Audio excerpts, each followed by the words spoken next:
Pela primeira vez, o IBGE cruzou as áreas monitoradas pelo CEMADEM com os dados do censo 2010.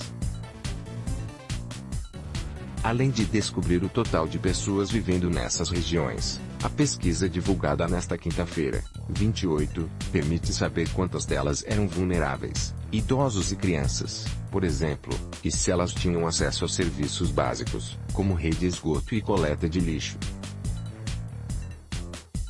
A metodologia foi replicada para ser usada no censo 2020.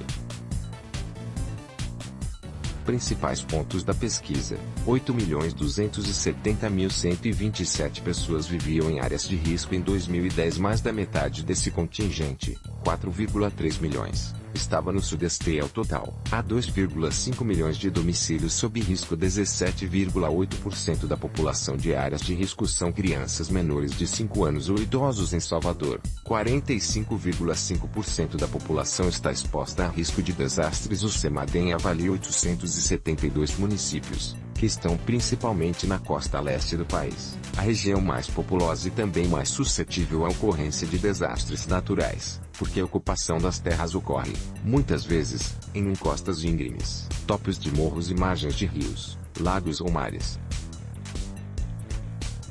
Além da chuva e condições climáticas, são consideradas as características da população e dos domicílios na emissão do alerta para risco hidrológico e de movimento de massa, como deslizamentos de terra e quedas de barreira, explica Regina Uvala, do Centro Nacional de Monitoramento e Alertas de Desastres Naturais, CEMADEM.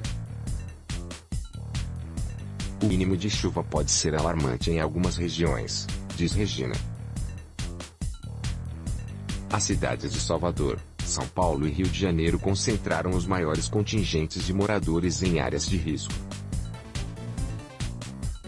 Salvador tem 1,2 milhão, o que corresponde a 45,5% da população total.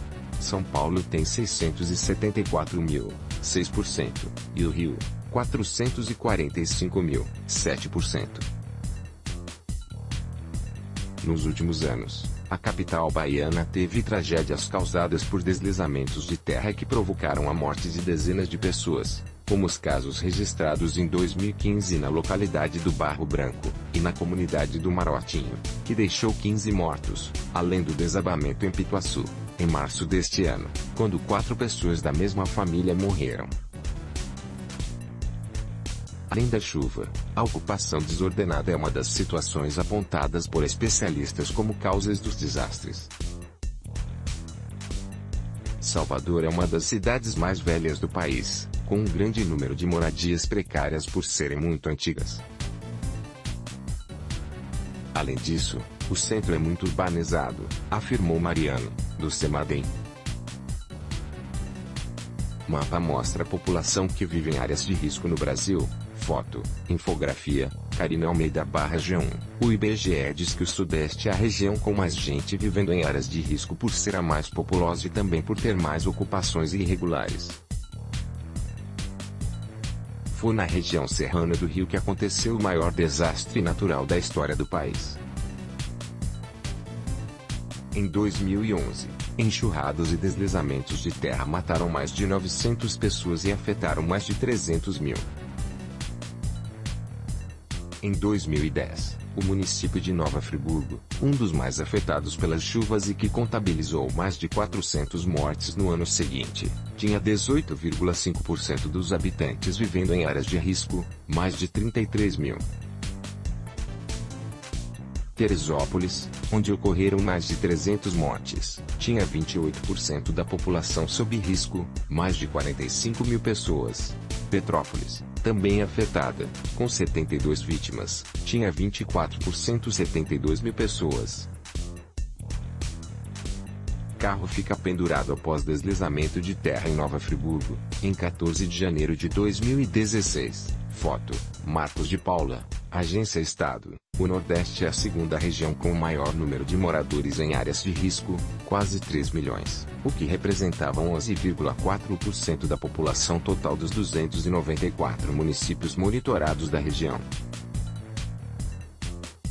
Na região Sul, foram contabilizados 703 mil moradores em áreas de risco, representando 6% da população total dos municípios analisados. A região norte tinha 340 mil moradores em áreas de risco, 3,9% da população total dos municípios considerados.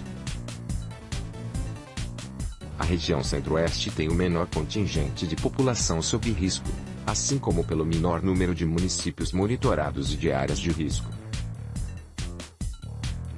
Eram apenas 7.616 pessoas, o que correspondia a 0,3% da população de cidades monitoradas. A maioria delas estavam em 3 cidades de Mato Grosso do Sul, 3 Lagoas, Corumbá e Campo Grande. A pesquisa identificou que quase 18% da população em áreas de risco eram crianças menores de 5 anos ou idosos com 60 anos ou mais.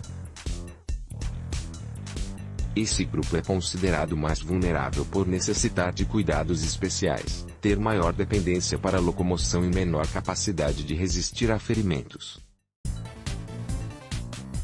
A região norte é que mais tem crianças menores de 5 anos vivendo em áreas de risco, elas eram 13% da população. 6% eram indivíduos maiores de 60 anos. Os estados do Acre, Pará e Amazonas apresentaram o maior quantitativo desses grupos etários mais vulnerável com 19,8%, 19,2% e 19,2%, respectivamente. Em geral, os municípios monitorados tinham ampla cobertura de água por rede geral. Apenas 6,5% não tinham serviço. A pesquisa investigou essa questão porque lugares sem acesso à água encanada têm maior chance de movimentações de massa, como os deslizamentos de terra. Ligações irregulares de água podem causar vazamentos e saturar os terrenos, o que aumenta a possibilidade de desastres. Nos municípios avaliados, 26,14% dos moradores não tinham acesso à rede geral de esgoto ou fossa séptica. Segundo a pesquisa, além de revelar a precariedade das condições dos domicílios, esse indicador pode ajudar a compreender melhor as intervenções que favorecem a ocorrência de deslizamentos de terra ou desmoronamentos. Na região norte, 70,7% dos moradores em áreas de risco não tinham esgoto adequado. Destacam-se, nesse contexto, os estados do Amapá e do Pará com 83,7% e 75,5% de moradores sem esse tipo de serviço. Nos 872 municípios avaliados, 4,1% de moradores em áreas de risco não possuíam destinação de lixo adequada. O descarte irregular pode favorecer a sua concentração de fluxos nas encostas, aumentando o risco de deslizamentos, além de entupir os bueiros, o que impede o escoamento das águas, intensificando os processos de inundações e alagamentos. Novamente, a região norte teve o maior percentual de moradores sem o serviço, com 14,1% dos domicílios nessa situação, seguida da região nordeste, com 6,6%. As outras regiões tinham menos de 3%.